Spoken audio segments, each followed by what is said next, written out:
Hoje a gente vai falar sobre uma questão que mexe com o bolso de todo mundo. Como é que se protege o nosso dinheiro de um adversário invisível que vai diminuindo o valor dele dia após dia? Vamos entender isso juntos. Essa pergunta aqui é o ponto de partida de tudo. Sabe quando a gente olha o saldo no banco e o número tá lá igualzinho, mas parece que na prática ele compra cada vez menos? Pois é, esse fenômeno tem nome, e entender direitinho como ele funciona é o primeiro passo para se proteger. Então, vamos começar do começo, né? Identificando esse desafio. Existe uma força na economia que trabalha o tempo todo contra o nosso dinheiro guardado, um verdadeiro inimigo invisível. Vamos então definir o que é essa força, a inflação.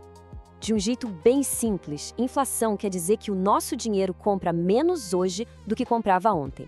É aquele aumento geral e contínuo dos preços de tudo, do pãozinho na padaria ao aluguel de casa.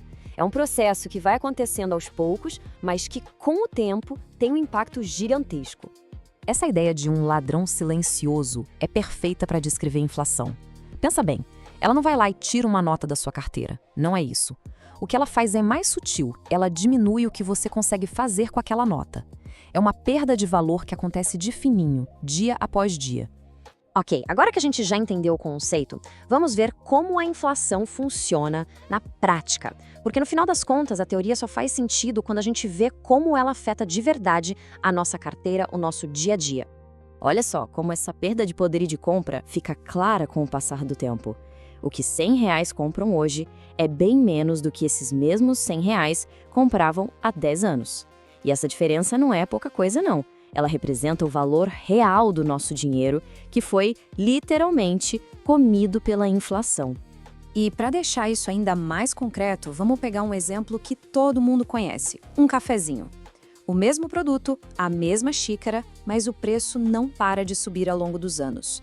E isso não acontece porque o café ficou melhor, mas sim porque o dinheiro que a gente usa para pagar por ele perdeu valor. Essa é a inflação em ação, bem na nossa frente.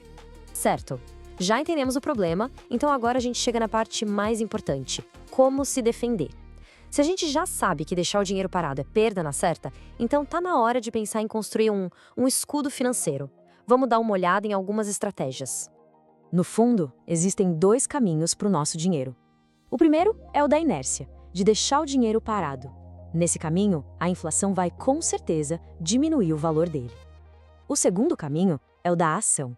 Colocar o dinheiro para trabalhar, ou seja, investir em coisas que tenham o potencial de render mais do que a inflação.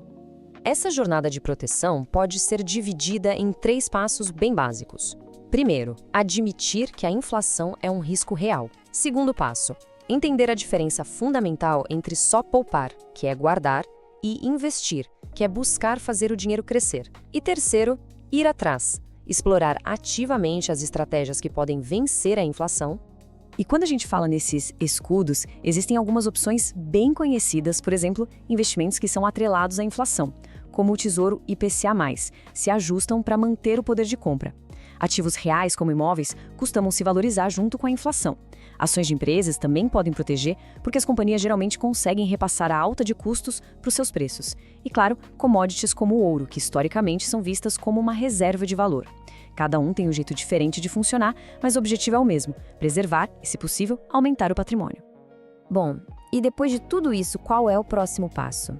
É muito importante entender que proteger o dinheiro não é uma coisa que se faz uma vez e pronto. É uma jornada, sabe? Uma jornada de atenção e ajustes constantes. Então, para a gente amarrar as ideias principais, vamos lembrar do essencial. A inflação está sempre agindo. Deixar o dinheiro parado é o mesmo que aceitar a perda. O grande objetivo é fazer o patrimônio crescer acima da inflação. E para isso, não tem jeito. É preciso ter uma estratégia ativa, bem pensada. E assim, a gente termina com uma pergunta para reflexão. Agora, com esse conhecimento sobre o desafio e sobre algumas ferramentas de defesa, a questão é: qual vai ser o primeiro passo para construir esse escudo financeiro? A proteção do valor que foi conquistado com tanto esforço começa com essa decisão.